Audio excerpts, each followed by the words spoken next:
So we got a nice few days off now, which is good for the players. Poch said he's going to allow them to just chill out for a few days, which is going to be good.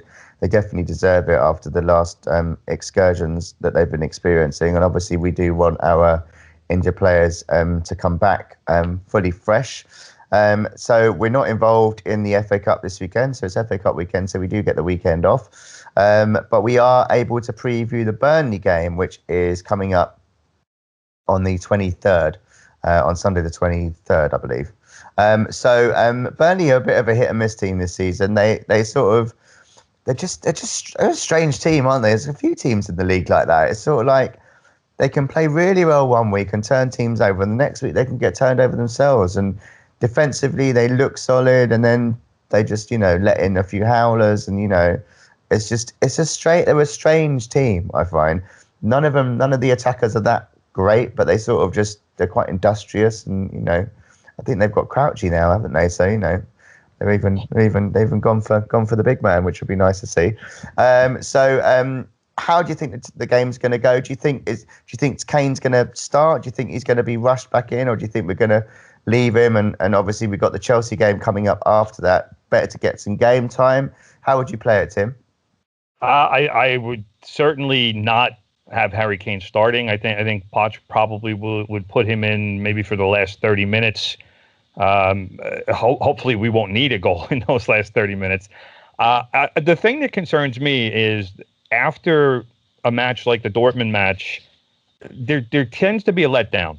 And that's my concern. I think that under normal circumstances, Burnley is a team that we should beat 3-0, and we should be able to control and dominate the match. I really have my concerns of what might happen next Sunday, because I certainly could see maybe 1-0 happening in this match, and really having to go the full 90 minutes to grind out a win. But I don't foresee Poch starting Harry Kane. Like I said, I think it would be better to have him go maybe 30 minutes, let him kind of get his feet wet, let him get used to some game action again. But let's not ask too much of him, and especially with Chelsea coming up. Who knows what Chelsea is going to show up? I mean, everything you just said about Burnley probably could be said about Chelsea at this point after the 6-0 to Man City. Yeah. So, but let's make sure that Kane is ready for that match, and because obviously Chelsea will be a more determined opponent, and especially with some of the history that we have with them over the last couple of years, it's been some very nasty matches. So. Yeah. I mean, as far as I'm concerned, I'm really looking at 1-0. And like I said, I think Kane gets 25, 30 minutes. I think I would have agreed with you with regards to the sort of potential banana skin if it was this Sunday. But I think that extra time will allow them to refocus, to, really sort of like get back in the league frame of mind and prepare themselves. So I think we're benefiting quite a lot from the FA Cup in that respect. I think we would have struggled if it was this weekend, because obviously it was an amazing achievement. It was an amazing night yesterday. The players put in a big effort, and obviously it's mentally, it does take quite a lot out of you, even if you are winning, strangely enough. So I think, for me, I think we should go there when we should be pretty comfortable. But you never know. I mean, there is no easy games in the Premier League. We all know that, and it's been proven many a time. Newcastle beating Man City the other day was testament to that. So I don't think we should be overly confident, but we should hope that we've got the players. Son's hitting some real form, and I think we should have enough to overcome them. Leigh, what are your thoughts? Yeah, agreed with the Spursy comment. Batter someone midweek and then go and make hard work of a Burnley game. So fully agree with that in terms of we've got an extra week to just push the reset button, wipe the slate clean and just go at them again from scratch. So yeah, I'm thinking we'd probably do them by 2 goals. So I'd go for a 2-0 or a 3-1. It won't be easy. They've got Ashley Barnes there, and he's probably one of the most underrated players in the kind of lower half teams. With respect to them, I quite like him as a player.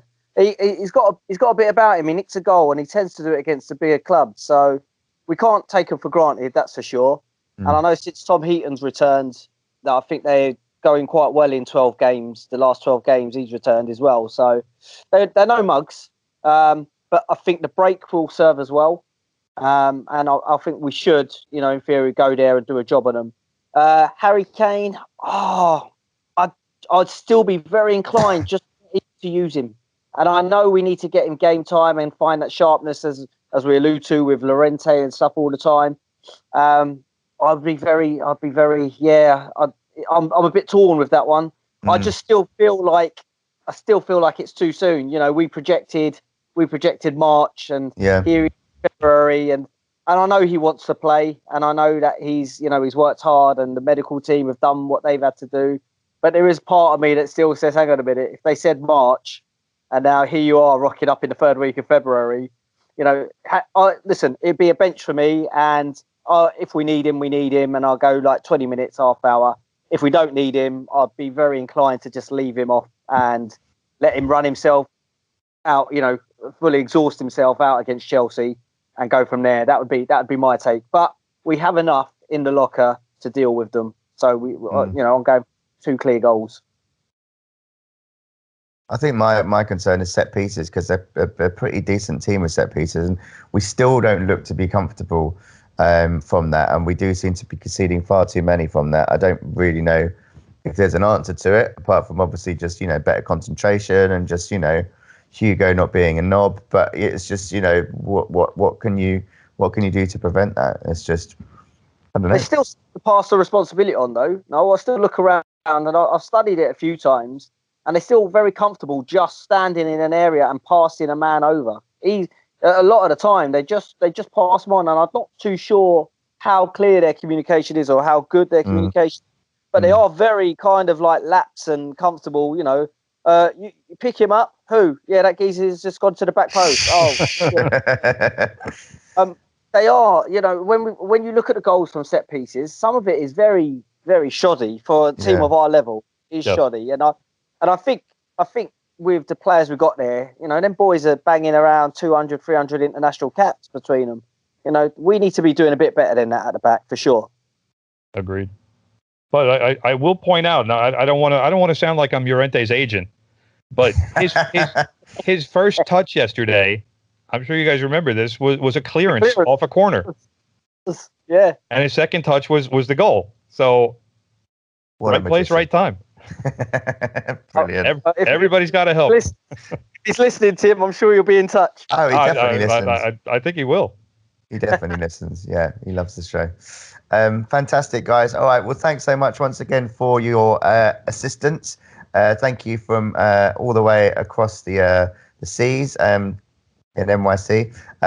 Thank you to Tim Leonard, and thank you for Leigh for somewhere a little bit closer to home. So lack of effort really, was just not as much. So, but thank you anyway. Appreciate your wisdom as always. So that's the end of the show, folks. Thank you very much for watching and listening once again.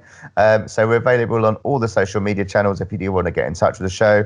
We're going to be answering more questions next week as well. If there's any questions that you do want to ask any of the panel, then please do get them in. So we're on Instagram, we are on Twitter, Facebook, and of course YouTube, where you can potentially see us now.